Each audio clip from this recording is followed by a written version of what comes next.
Well, good evening. Good Evening. Do you know, it's great to be home in Northern Ireland. And to have been invited back home. Back to the place that says, keep her lit. That's us now. Back to my wee country. You know what I mean? Like?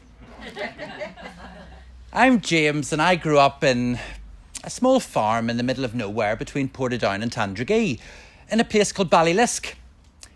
I may be the co-author of Knit and Nibble with Dr Thomas Ernst.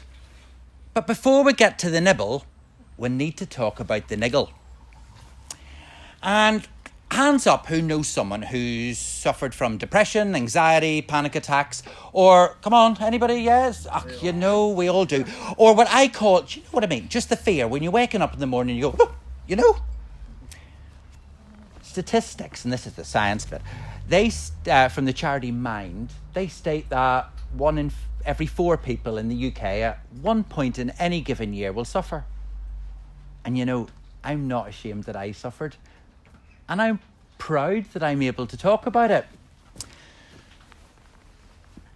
Blame is one of those things that has led Northern Ireland to its present day situation. And I'm sure we can all agree with that and accept that blame's not a new concept. But blame from my journey with mental health doesn't fix things. Blame, it needs revenge. And nobody wants to listen to blame stories. And revenge never helped anyone, as we know too well here. Those uns and them uns. It's, oh, did I get it wrong? You see? See, we even disagree on that.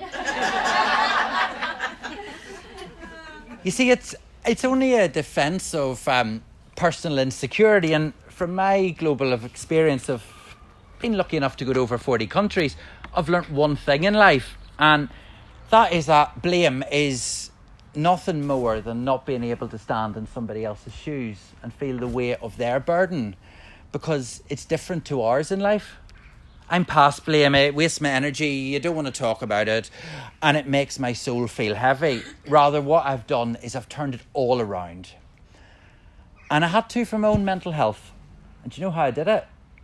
I did it with hand knitting. And that's what tonight's about, it's the story of this. Blame's different to the story of the process, and forgiving is different from forgetting. Because only a fool forgets. But you know what? Love wins. It really, really does. Don't fight and the whole thing just changes. And that's what Thomas, my partner, he said to me when I had my mental breakdown. I didn't want to hear it, but I trusted my partner of nearly 8 years, and love did win. You see, I was born in Craigavon Area Hospital on the 16th of May 1978, the same day as YMCA entered the charts. That happens.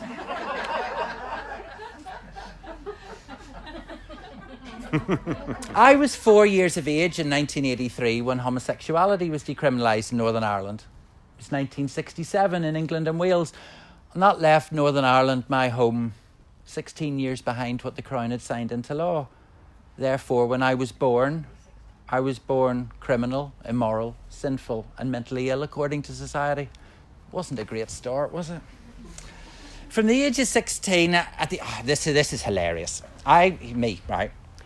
At 16, I won the award for the youngest ploughman at Whitehead District Ploughing Society. I was never one for the farming life, and ploughing was no different. The muck and the gutters and the coal. You see, have to clean up when you come home. Absolutely. You see, my late father was a dab hand at anything around the farm, and all I wanted to do was read books and learn and do a bit of cookery. Dad did everything he could, God rest his soul, to educate me into the more arable ways of life. But that wasn't me. I was built differently. It's like looking at a field of Ford tractors and I was the John Deere in the middle of them. I was obviously different at the ploughing match. Ploughing was just not my thing. But I was surprisingly good at it, so much so that I won a barrel of oil at the prize given in Tandragee Golf Club. it was at that point in my life that my father introduced me to grease nipples. I never knew what they were before. It's where you inject the grease into the engine. They do look like nipples, right? Mum was a home economics teacher, and the food cycle was in my blood, from plough to plate. After my A-levels at Portadown College, I moved to what was then the Catering College in Portrush, and I studied for an HND in Food, Consumer and Marketing Management. You see, I didn't get the A-levels to go to the University of Ulster at Jordanstown. I was training to be a Methodist local preacher throughout my spare time at the Catering College. I spent all my summers somewhere or other in the world as a Christian missionary, ending up in the middle of Siberia, above all places. From the age of 16, from time to time, I would give the sermon in our home church of Tandragee Methodist. My faith was really, really real. I summoned up all the bravado inside of me one day, and I told my mum and dad I was gay at the age of 18. This was 1997. And they were the first people I ever told. My mum just cried. My dad got up and he came to me and he said, "You're my James. You'll always be my James. When we've not known what to do in our family, we've prayed, so let's talk to God." My parents realised through the journey that they hadn't failed as parents because their kid was gay. They know that you fail if you disown your children because they're gay. But instead, you praise your children for being honest rather than having to live a lie. So, as I was training to be a local preacher, I told our minister in church. His response was less than welcoming, somehow forgetting my dignity and my humanity in this process. From that day on, I've never understood how Jesus, who lives in my heart privately and who talked about every social issue and whose best friend was a prostitute, never said anything about LGBTQ plus people. Yet for something that I couldn't change and I was being so brave and honest about, that I was castigated like we read about the lepers in the Bible. And I believe the Bible. But I do know the Bible tells us things, and at home you hear about Ulster against sodomy, and I just wonder, do those people eat pork or shellfish or sell their daughters as slaves? Do they have concubines, and where do they hide them? Or do they wear clothes of mixed fibre? Because as a knitter, I love mixed fibres. You see, you mention these points at home and people go very quiet. You're not allowed to discuss. It seems that the gay issue for many is used to control rather than to help. Through all of this, shame came into my life, big time, as we say at home. I was classed as a second-class human in my home country, not equal to my peers. I was told they don't agree with my lifestyle, and I just thought, what's not to agree with love? But I'm not a disgrace. I was made in God's image, and he made me perfectly, as I was taught in Sunday school. And even Lady Gaga knows that because she sings God does not make mistakes. So the next part of my journey was to the University of Dundee in Scotland, because after all, it is Northern Ireland's third university. I went to complete my Masters in Food and Welfare Studies.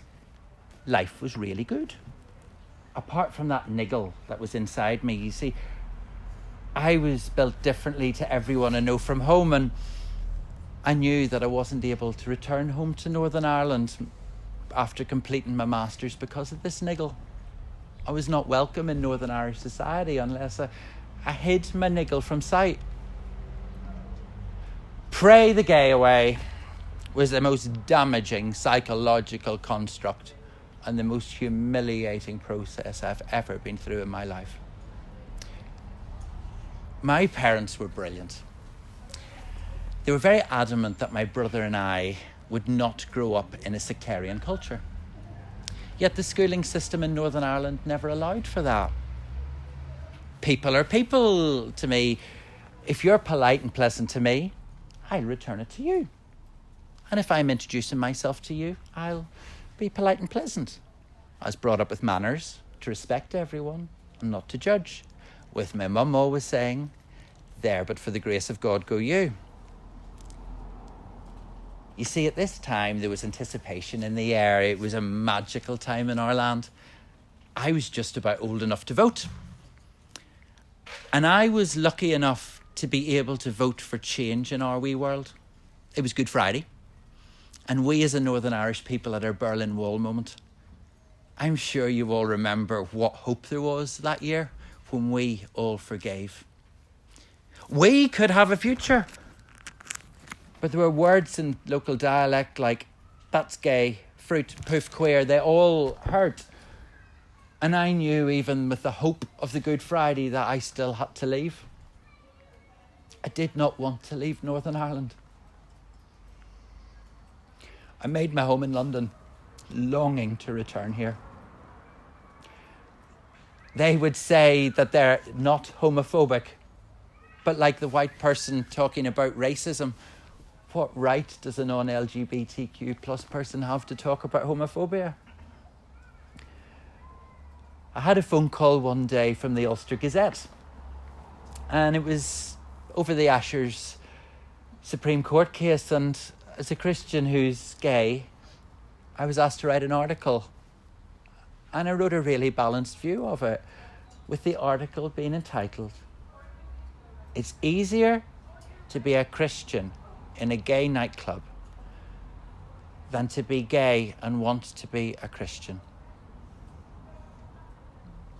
I knew from my experience this was very sadly true.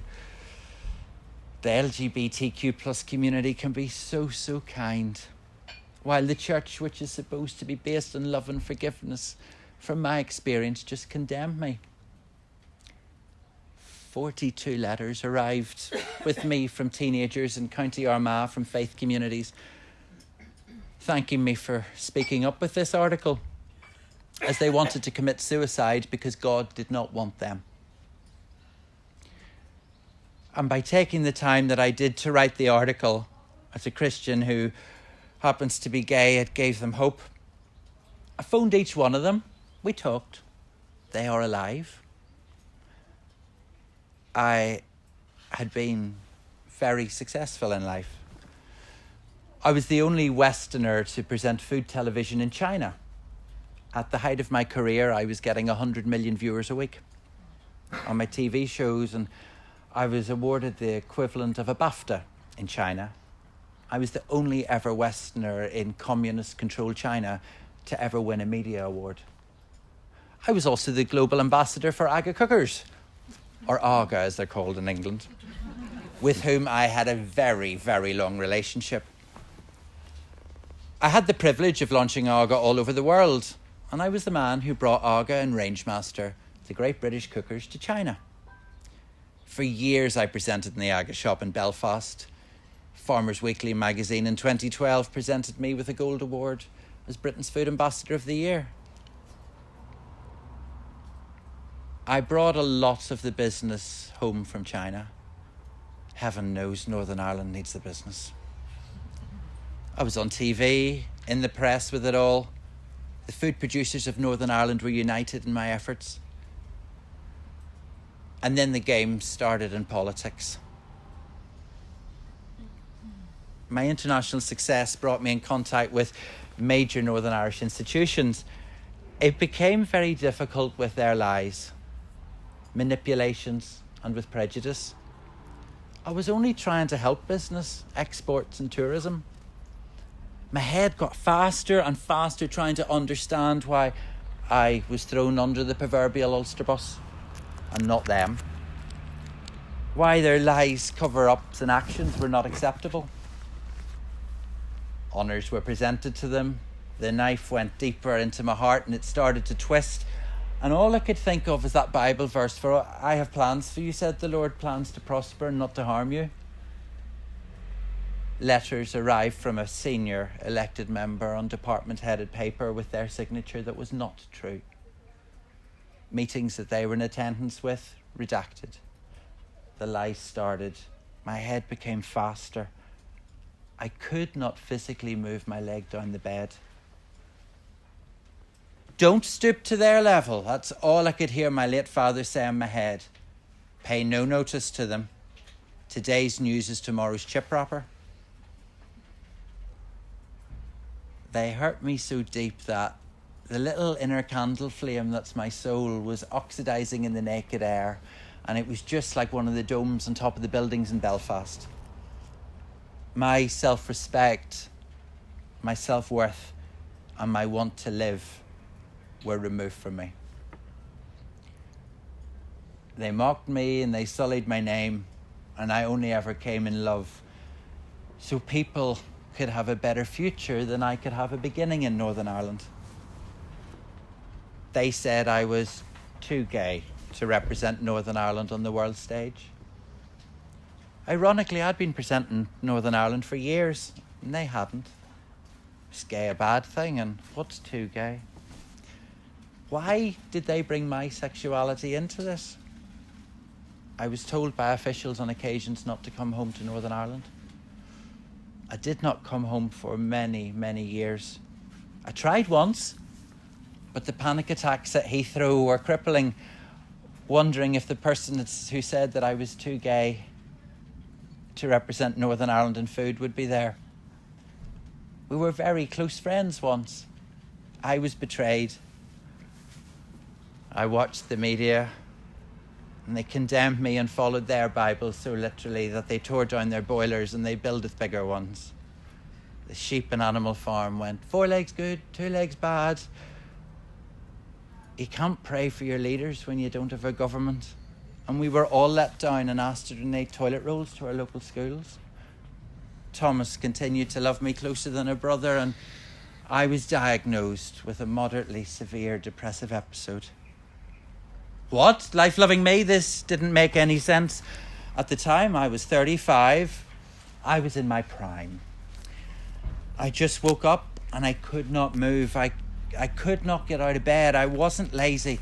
I could not move.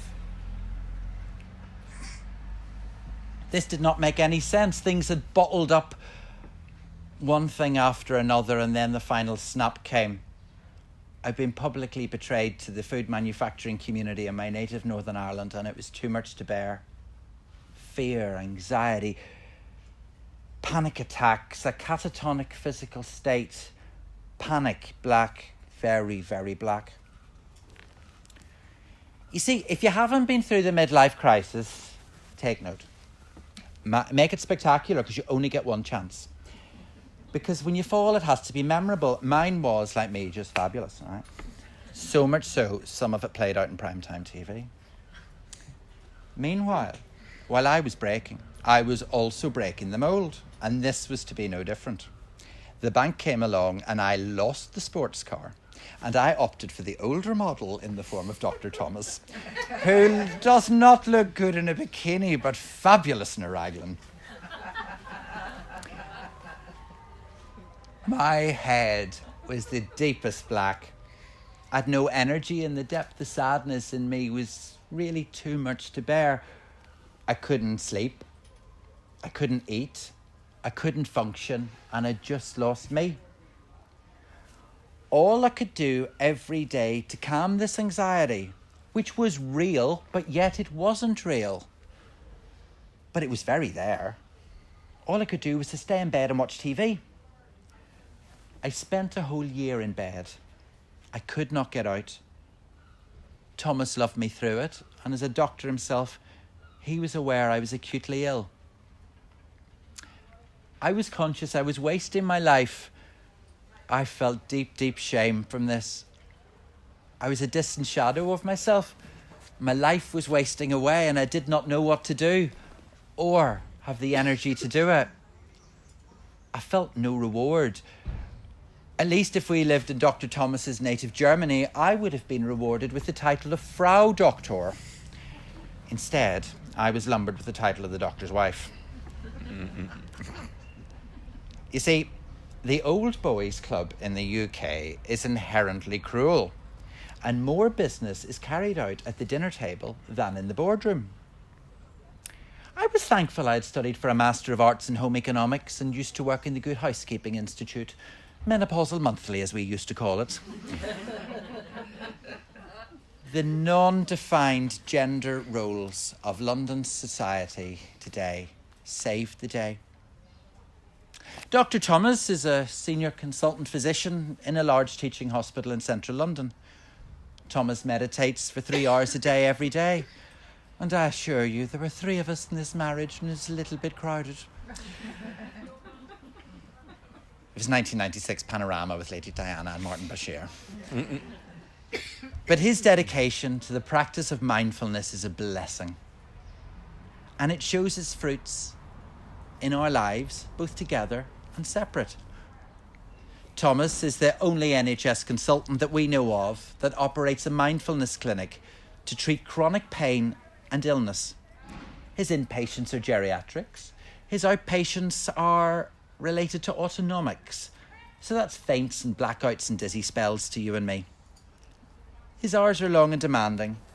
And through my illness, Thomas would literally carry me into the bathroom to help me with the most simple of tasks.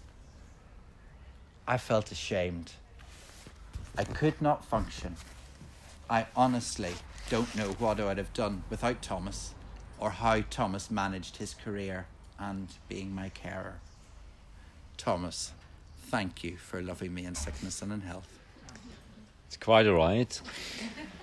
So depression is not a sort of a state of mind or something that you just pull yourself up on. It's an illness. It's a diagnosis that is in the International Classification of Diseases, and it has a definition, it has a treatment. It's a mental illness, and as a result, we need to really look at it more as something that requires specific treatment rather than just being a bit low or being lazy even. Like, it's out there. There's a lot of stigma around depression. It's not talked about, particularly not in men. Women are better. Men often commit suicide or try to commit suicide. Much more common in men because it's such an uncool thing to have. So for James to talk about it is really quite remarkable. And thank you very much for you coming to share James's story. Homophobia was arguably the biggest trigger of making it happen. There's no doubt about that. Really undermined James's self-worth and self-confidence, and that then was the start of triggering this depressive episode. And it's something that I hadn't experienced. I was lucky in many ways. Germany is very different. So for me, it was a learning curve to see that this can actually happen. And obviously visiting, hearing about his upbringing helped me. But James was extremely hurt by that. And it started realizing that more and more, the more I learned about how James actually experienced homophobia. And it simply drew away James's life from him.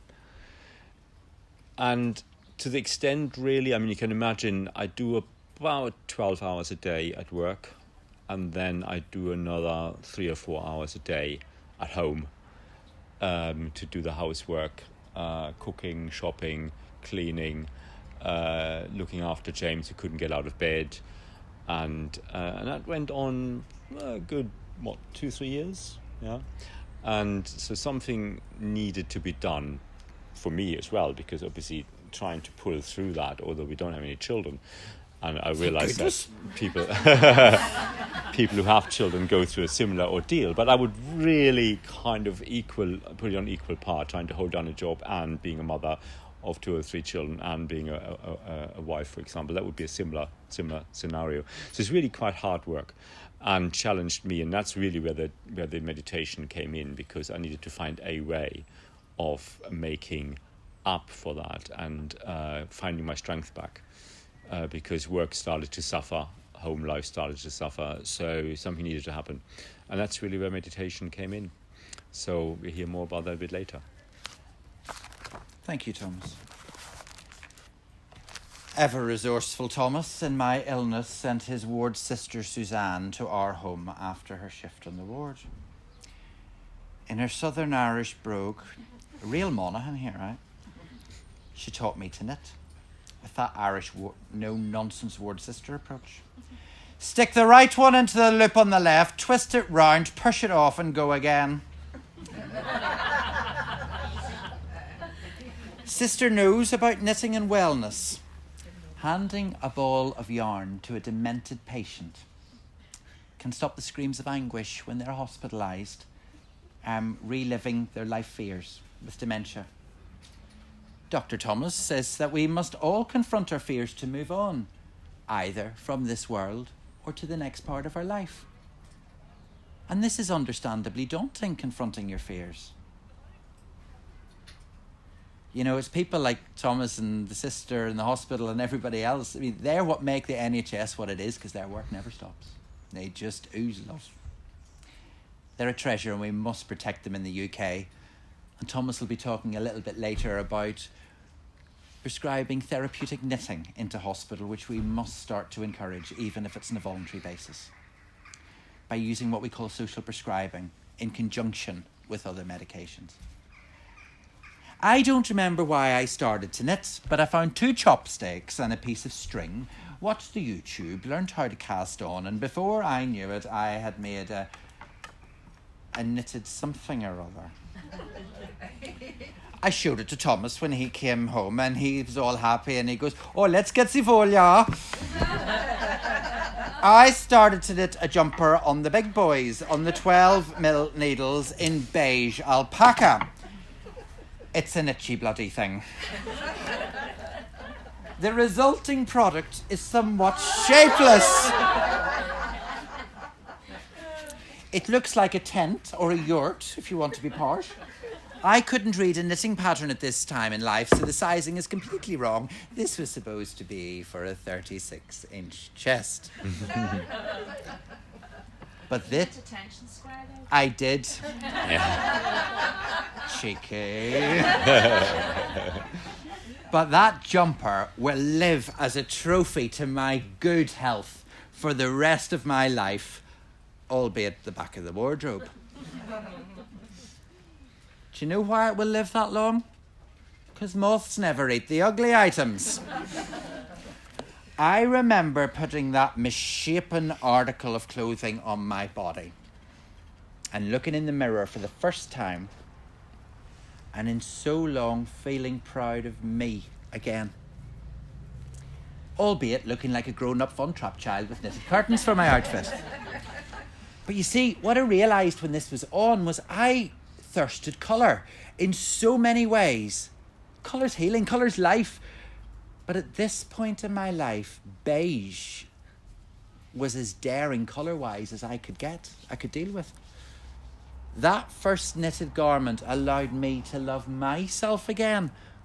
I felt human, a deeply precious and intimate feeling that Northern Ireland had stripped me from over many years. I phoned my mum one day saying that my head was like a metal box and the hammers in the box won't stop. You see, one silence when you've got a mental illness is the loudest noise available because it never stops. Northern Irish mums are great ladies, and within a few hours, Mum was from the farm in the middle of nowhere to our flat in Peckham, the posh part, where Dr. Thomas and I live. We started to talk. I started to get better. We went to John Lewis. Mum knit the ribs, I did the stocking stitch, and Dr. Thomas put it in the boil wash.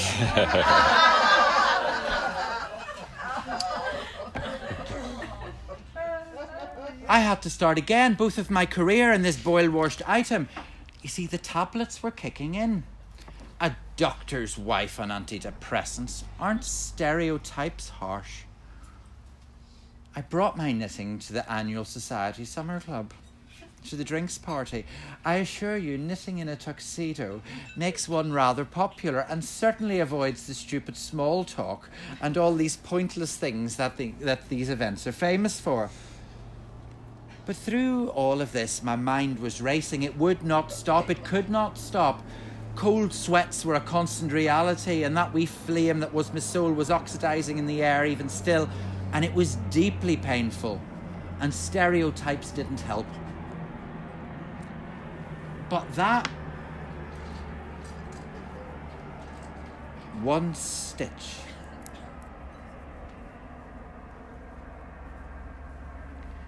and then another, it allowed a sense of calm really quickly. A creation was growing that I had made, a reason for me to be proud, to find my circadian rhythm with my knitting needles. Each stitch became a breath. Each breath became a feeling.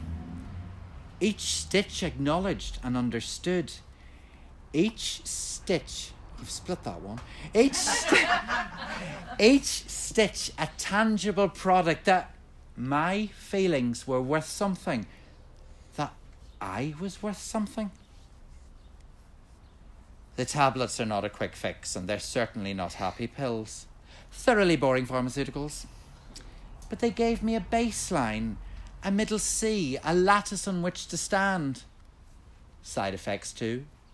Dreams so vivid yet cathartic. Metallic tastes, nausea, an enlarged tummy.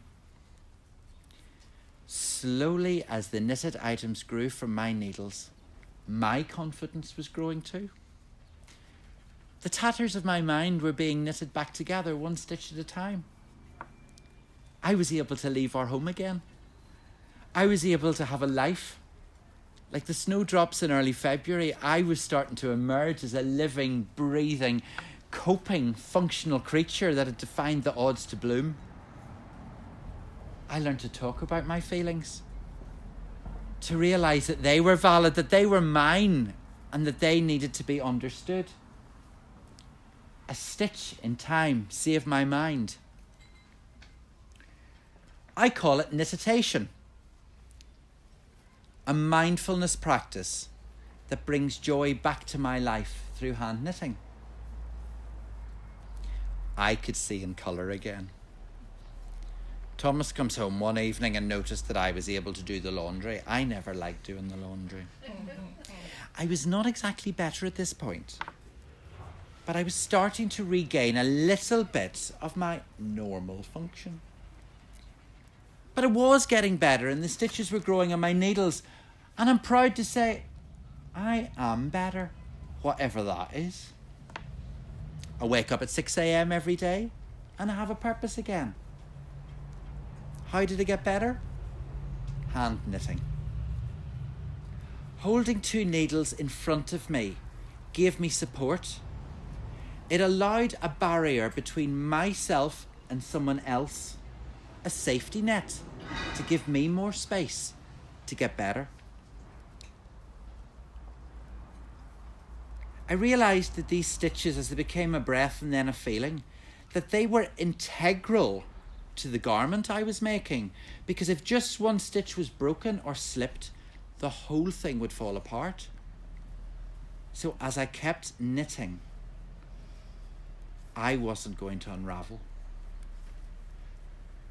So too was the reality that my feelings are part of me, that as a stitch was worth something, I was worth something. As the stitches grew in the needles, my self-confidence was coming back, and I realised that I am worth something. I was never any good at traditional mindfulness or meditation. You see, I'm a fidgeter. Standing still and feeling the present did not work for me. As we say at home, it did not float my boat. Embrace the negatives, he would say to me. Don't hide them, James. Learn to love the negatives. I didn't want to do this. It was too painful and daunting. Moreover, I didn't understand what the doctor was talking about. I mean, negatives, they're not nice things unless you're personally into mental sadomasochism. I had had enough of the mental pain. I spent many arguments, shunning the advice of the doctor. You know what it's like at home. That yakking in the ears. I wanted some peace and quiet.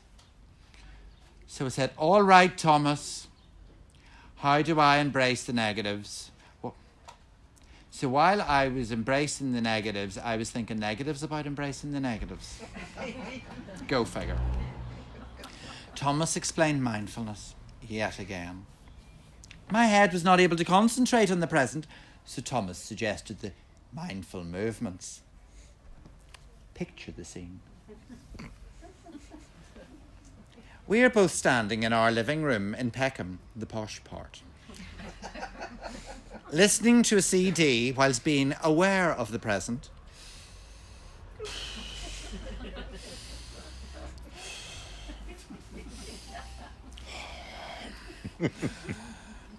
Moving as per instructed to the voice of a monotone man who was telling me to move in a particular fashion.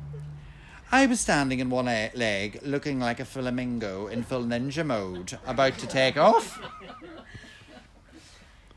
I continued. Next thing, I was lying on my belly, on the rug, being instructed by said monotone man to form the position entitled the lower cobra. I was thinking of Indian cobra beer at this point. Thomas taking it all very seriously, yeah. My inner core strength just went.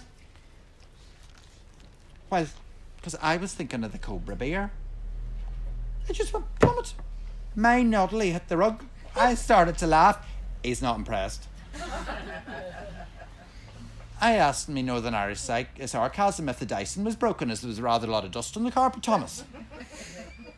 I think it's safe to say, boys and girls, that mindful movements are not for me.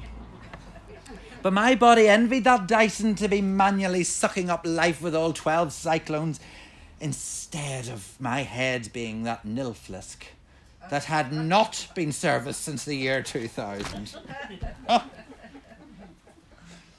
But when was the last time you moved mindfully? Thought about the actions and sensations of your body while carrying out a simple everyday task like tying your shoelace, buttering your toast, brushing your teeth, or taking one step after another when you're walking down your hall. When you actively feel the sensations of your body while doing these things, it's actually really healing. Just being in the present and accepting the feelings and sensations is what they call mindfulness. And it does not involve sniffing carpets. Just feeling and acknowledging the present and embracing it. And if that involves the negatives, let your body feel the negatives. And it helps you to deal with them. You see, the negatives are in the past. And when you feel them in your subconscious, by feeling what your body feels like, your panic subsides, your anxiety subdues, and worry is dealt with by your body. And if you're a Northern Irish lady like my mother, all you do is worry. I learnt my body had the answers. But it's about spending time with your body. Hand knitting is the same. Feeling the yarn and the needle as a stitch forms. It allows thoughts to run through your mind as you are aware of them, and feel the bodily sensations in your hands of a stitch creation. And that of your bum on the seat and your feet on the floor and your back on the seat. This is what we call knititation. I attended a year of psychodynamic psychotherapy. And I found it very, very painful. I had to accept how I grew up in Northern Irish society was not okay. But it was done in love. All my pride and self-respect from being a day patient at the Maudsley Hospital in London. It just went. My therapist introduced me to the concept of what people sweep under the carpet. You know, the stuff you can't talk about when the Royal Albert Fine Bone China comes out at family events in Northern Ireland. It's like the elephant in the room, the so-called disgrace factors, like I'm gay, or fallen in love with a gay German Catholic. I do equality.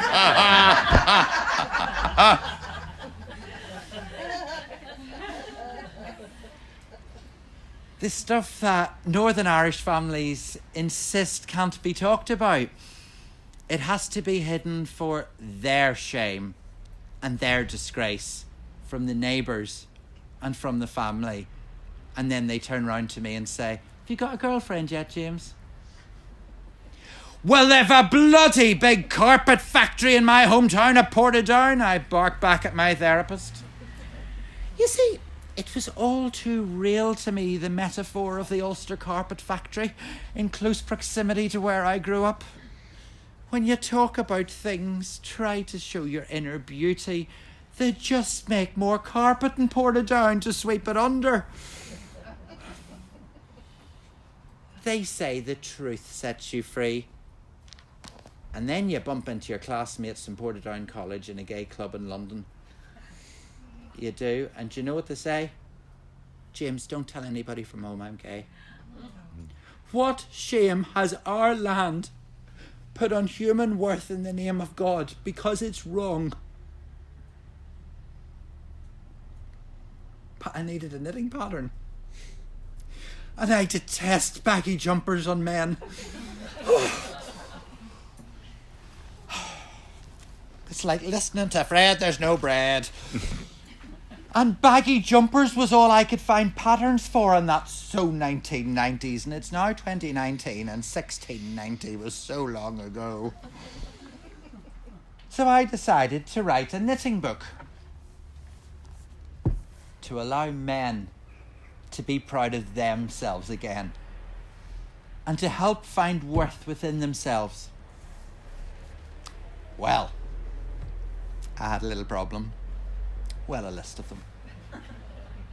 I needed to learn to knit correctly. I needed to learn to read a knitting pattern. Obviously. I needed to find a wool company to work with. I needed a photographer. I needed an editor. I needed to design jumpers. I needed to find sponsorship. I needed to raise 19,000 to print the book. I needed a marketing plan. And I needed to be brave enough to knit in public. All of this to find a knitting pattern that I wanted to wear to allow myself self-worth again. Who ever said getting over depression was ever going to be easy? The market for men was barren in knitting. Many knitting patterns were all distinctly sexist in their marketing. Knit for your man. All this to find a jumper in colour that was not baggy, that was fitted, that was fashionable, and did not look like the front of a gospel LP cover with someone like Val Doonigan on the front of it. I had less than £20 in my pocket at this stage. So I raised the money. I learned to knit. I found the winner of the best food photographer in the world for 2 years running to photograph the book. I found an editor. I got the sponsorship. I located models. I wrote the marketing plan. I knit on planes, trains, tubes, in nightclubs, on the N36 night bus, and even taught the Chinese army to knit as well. Thomas and I were coming home from a nightclub one night. It was about 4 o'clock in the morning. We were on the N36 night bus. And shall we say this variety of well-oiled gentlemen arrived in the top deck. I was cruising for a bruising, as we'd say at home. And I'm doing me knitting, thinking, this space is my self-protection. This is my happy space. This is my happy space, huh? And Thomas is going, la. And don't tell me, people, that sometimes you cannot be religious. It was a religious moment for divine intervention.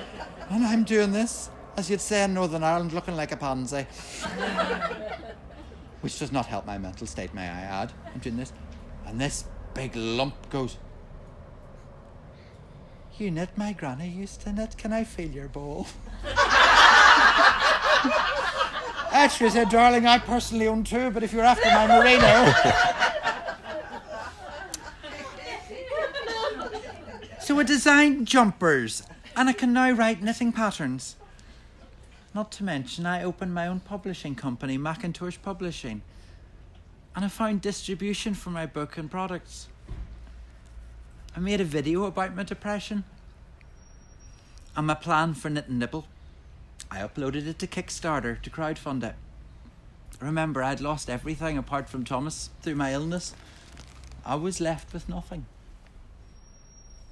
I don't know who put the money in, but thank you if you did, because we raised more than the 19,000 we needed. It went viral. In total, I received £21,000 through the pledges and Kickstarter. My depression was never to be the marketing plan, but we watched the reaction. Messages arrived, handwritten letters in the post. When do you get a handwritten letter? We're not talking one or two. The stories of people's anxiety and depression thanking me for being honest about mine. Thomas and I thank you for sharing and for encouraging us. It's humbling to know that my honesty has saved lives in this subject that's not easy to talk about, that many term as shame. Depression is a cancer of the mind. From my experience, it does not discriminate and it devours what health it sees. I had to turn this into something good. Knit and Nibble was made in Northern Ireland. It was printed by W&G Baird in Muckamore, the printers of the Good Friday Agreement, and it was sewn and bound by Robinson Mornan on the Shankill Road. I had to forgive. After everything that happened, I was hurting. But I used the money that I had raised through crowdfunding that was given to me to bless the people of the land that persecuted me. You see, love flows through knitting needles in so many ways. I produced a book in colour. I developed knitting accessories that were not feminine, that were gender neutral. Jumpers that were fitted and not baggy. Recipes to nibble at Knitting Club too, because everybody loves a nibble. And games to play with yarn.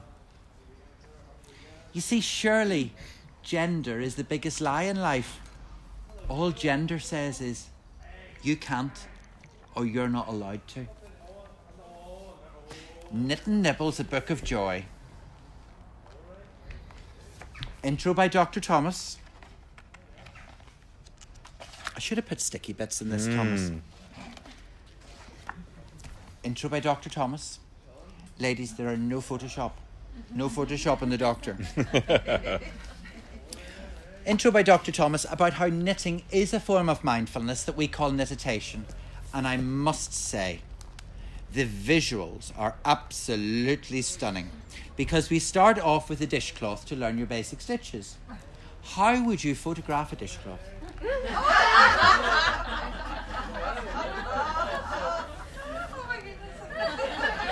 Are you blushing?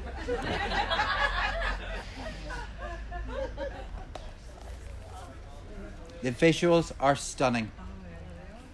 The title of the most innovative book in the world at the World Cookbook Awards was bestowed upon my work. I cried and cried on stage in front of 191 countries and couldn't stop, with tears full of colour for the first time in years. And now I've been shortlisted for the best knitting book at the UK Knitting and Crochet Awards this year. Please vote for me. So Knit and Nibble, well, it's a book and brand full of joy, aimed at male knitters. But all of the patterns are gender neutral. 6 sizes. Why men? Well, there's a gap in the market. A huge one. And the outcomes with men with mental health matters are not so good. Heaven knows how many I grew up with, and I'm 41 now, have committed suicide. My knitting group that I started in Peckham, the posh part, 2 years ago was 140 members. Please don't go, wow, do you know what 140 drop stitches is like in one go? 50% are male. We meet on alternate Tuesday nights, and the status quo of knitting patterns and the different stitches in life is present in my knitting group. But the industry, I think, leaves people behind. Pattern images are inherently heterosexual, 2.4 children. Anglo-Saxon, when 1 in 4 school children in the mainland UK, according to the BBC, are of black and other ethnic origins. It's not easy for a depressed man to walk into a yarn shop, or a non-depressed man for that matter. He's sadly confronted by everything he's not. But I am no longer depressed. However, Thomas and I have had some very tragic things happen on both sides of our family in this past few weeks. As they say, the proof of the pudding is in the knitting. And I kept knitting. My mood has not fallen, even in these tragic circumstances. Knit and Nibble is my comeback. It's gone global. With international imprints, never mind the listings in the UK and North America. Every day I just give my thanks. I was invited to speak at the British Knitting and Crochet Awards last year. The Oscars of the knitting and crochet world. The reception to the industry from the work of Dr. Thomas and myself has been amazing. I told my story. A lot of people started to cry as they could identify with what I had been through in their way. Since then, I've been flown to every yarn company in Europe. Loads of wool shops around the place to give talks. Other books have been commissioned by McIntosh Publishing and they're in the pipeline. My events sell out rather quickly. Thanks for coming. I'm deeply humbled. We woke up one morning to find an article in the Telegraph. Now, we're not talking the Belfast Telegraph here. We're talking the Telegraph. Double page spread. The Belfast Telly have done it too. They call my book Pearls of Wisdom. Magazines talk about the colour of joy from my designs. And Let's Knit have said, we can't get enough of James McIntosh. Get in.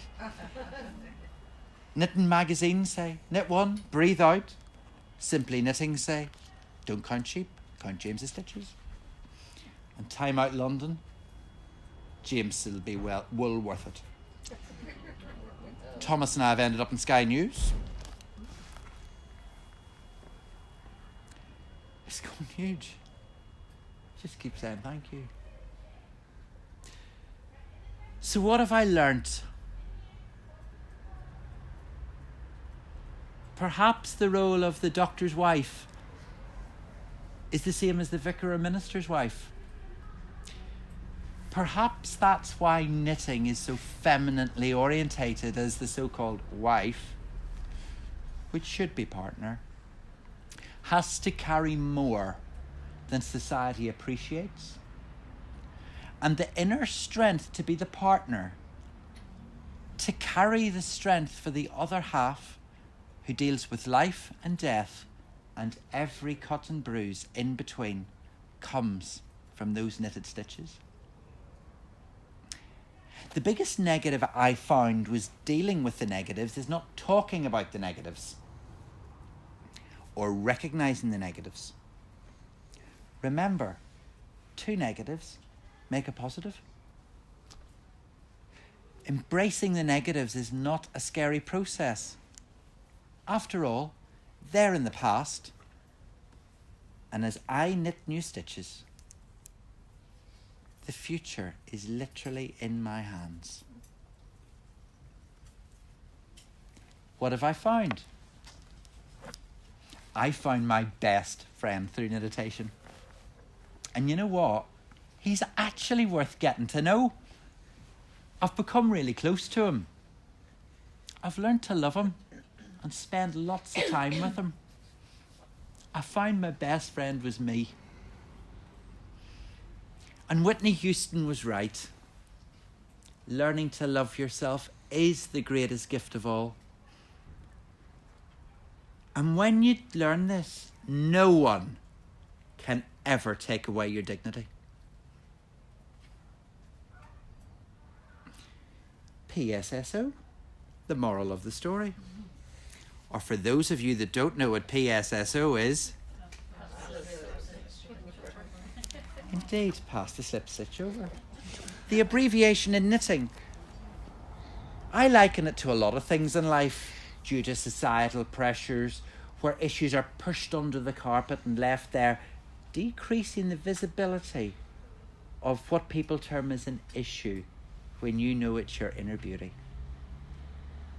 That PSSO stitch is done in love to give a really crisp raglan edge. Whereas if you do the alternative of knit two together, it leaves a bump and it's not so nice. But that slip stitch nobody sees, but you put your love and inner beauty into that to get that raglan bang on. My dreams, I can have them again. My hopes are becoming reality. Life's good. Dr. Thomas has learnt not to put knitted items into the boil wash.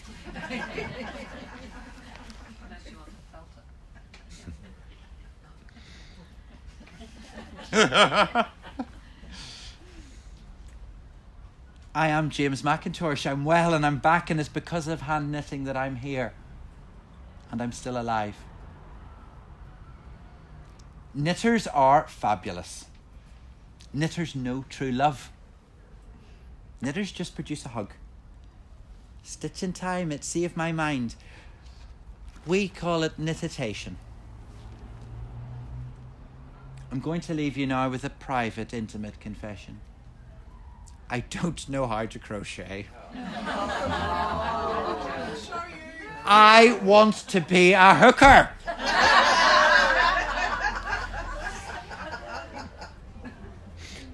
I am James McIntosh, and I knit and I nibble, celebrating life's patterns, recipes and games. Don't stop loving. Keep telling the truth. Forgive and forget blame. And Northern Ireland, from what I went through, I forgive you and I pray blessings upon you. Thank you.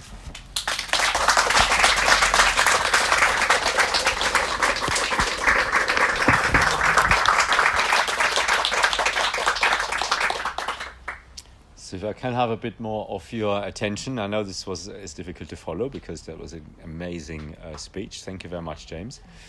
And for a moment, I just wanted to talk more from a scientific point of view, more from a medical point of view, what knititation is and why I think it's linked to meditation.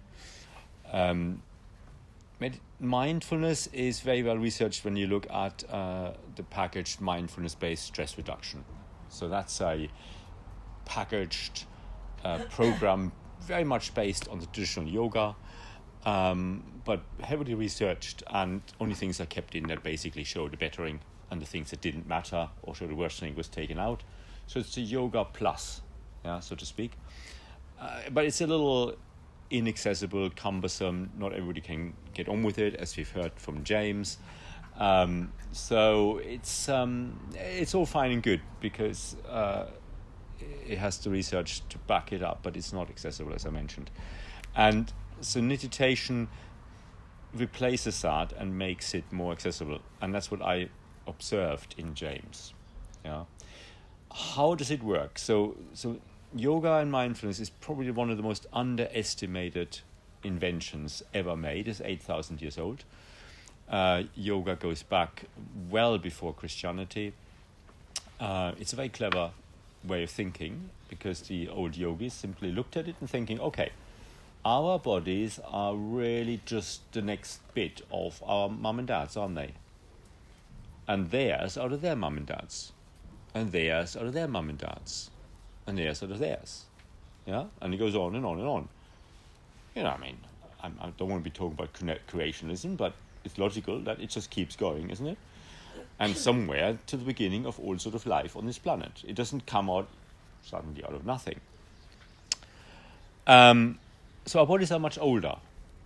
essentially than us, because our consciousness or our awareness is born when we are born, and most of us can't even remember right from the birth, but start a little bit later. So the yogis simply say, well, if that's logical, then we should be either getting on with our bodies, which would make sense, at least have some sort of respect for them. And the other group, they decide, well, let's just carry on living as if we're the boss here, and the body is just a tool. Yeah? So that's the yoga trial. Yeah? The first medical trial ever done.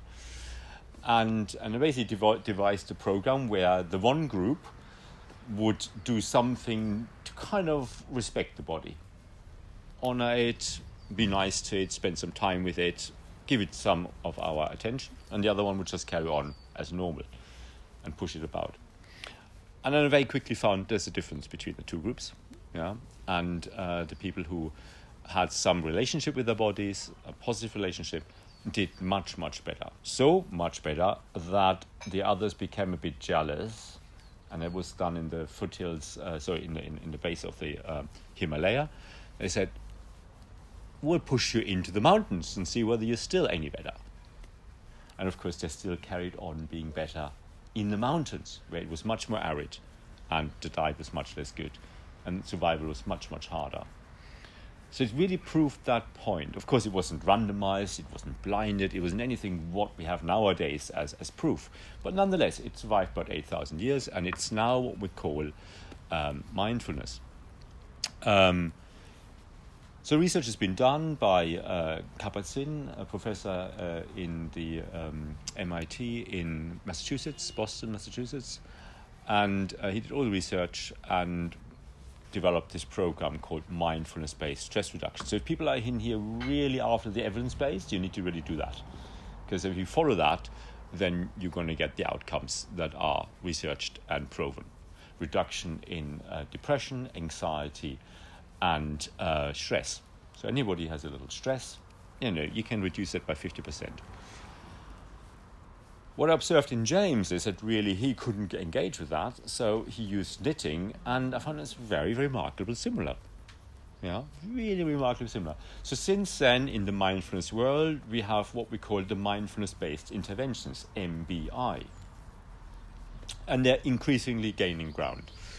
And other crafts will probably follow.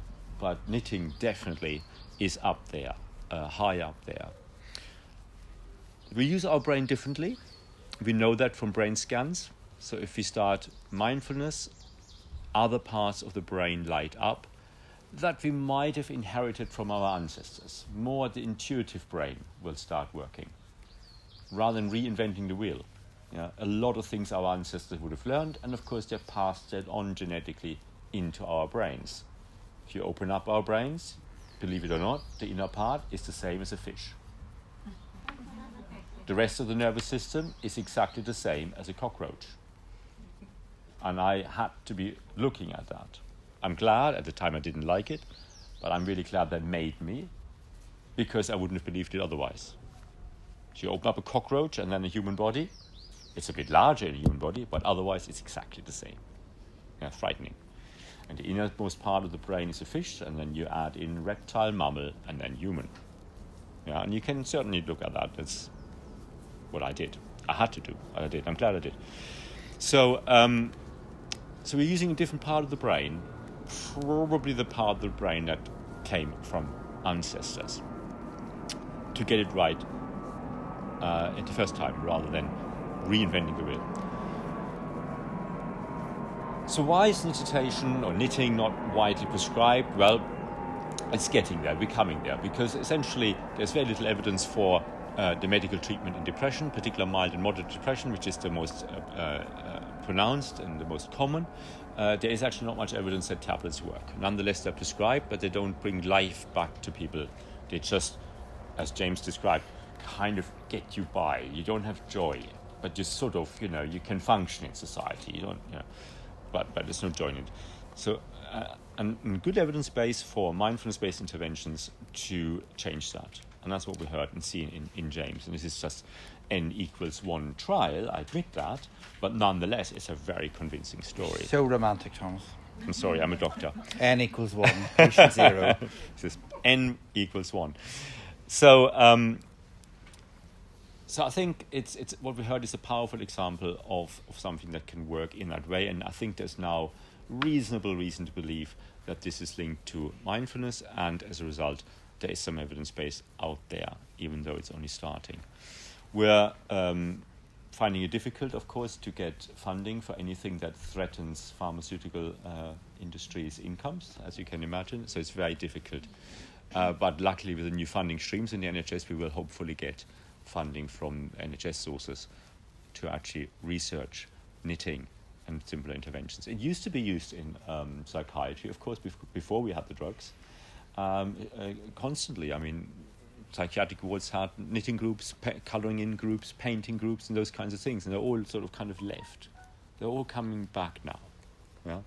And we are all kind of on the forefront with that, because all of us, otherwise I think we wouldn't be here, kind of see that there is something more in there. So I invite everyone, if they wanted to do a bit more of a traditional mindfulness practice. Don't know whether people are up for that. Nobody has to, but if you want to, please feel free to do about a 5-minute practice. And if you're a fidgeter like me, you can do it while you knit. Yeah. So how do people feel about that? Anybody? Yeah? Anybody want to leave? I'm really not offended. Anybody wants to leave, please do. Yeah. So if you best is to sit in the chair as you are just now, with the legs sort of on the ground in a sort of nearly 90-degree angle. Try to be as much contact with the ground as possible. 90 degrees in your knees and sort of 90 degrees against in your hip. Anybody who has back problems can lean on, but if you are okay to sit forward, then it's probably better to sit forward and fairly upright. Stops you from falling asleep. And then it does help to close the eyes, but if people aren't comfortable with that, they can just look in front of them, or if they're knitting, onto the ground. Exactly. But generally, I encourage people to close their eyes, and then just start experiencing just as things are, just now. Perhaps the chair that you're sitting on and the floor, and just simply feel. Try to be curious. Imagine you're a child again and you have no clue what a chair feels like. You have no clue what the floor feels like. You've never actually known words for that. Imagine you had no vocabulary at all, and you're exploring very much like a child would explore something by handling it and then sticking it in the mouth and looking at it, just exploring those sensations, floor and chair. And if your mind wanders, as minds do like to do, just gently bring it back and try to interest it in the sensations from the floor and the chair. Perhaps noticing that there's a movement going on every now and then, created by your breath. Just noticing how that feels, breathing in and breathing out.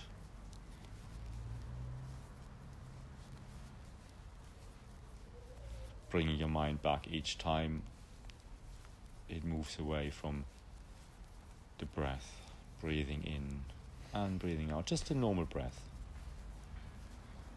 And perhaps playing with this idea of, at the next breath, that breath going all the way down to both your big toes.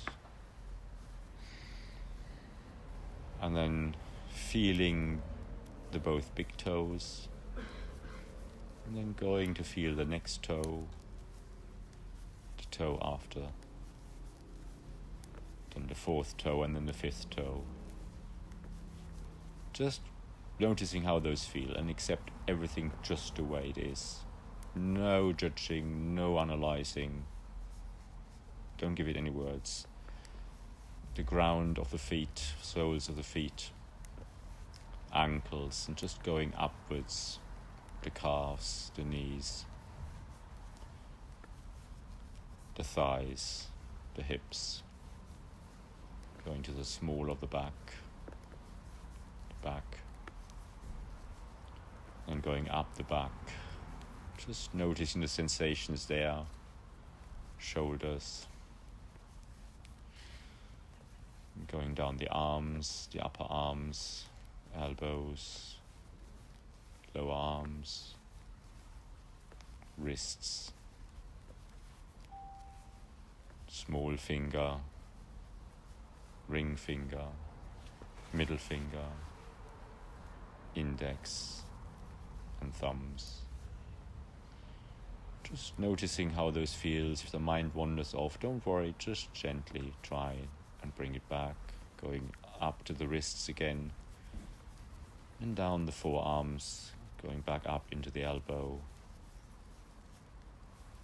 and up into the shoulders, and up the neck, back of the neck, back of the head, ears, top of the head, forehead, eyebrows, eyes, nose and cheeks, lips and tongue, chin, and then going down the neck, into the chest and tummy, and simply noticing sensations there, noticing the breath again, the rising and fall of your tummy, and just being aware of the here and now, coming closer and closer into the breath,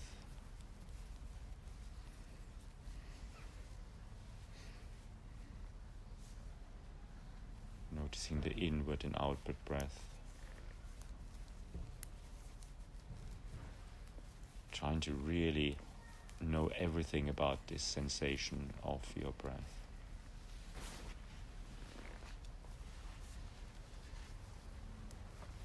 And then gradually opening up again and noticing all the sensations again in your body.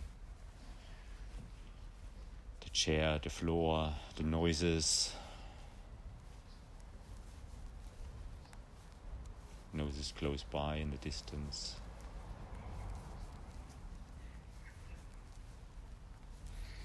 And slowly opening the eyes again. And coming back around.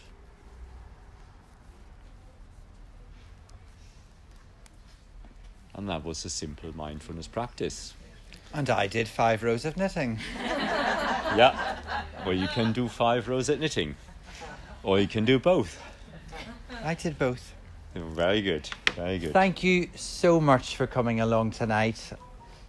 If Thomas and I will be up at the table if you'd like to purchase a copy of Knit and Nibble. They're $24.99 each. The knitting bags is an assortment of interesting statements on some of them. They're £10 each. Thomas and I are very happy to sign books. And then afterwards there will be some supper inside the bank house. Thank you so much and keep knitting. It's been a great audience.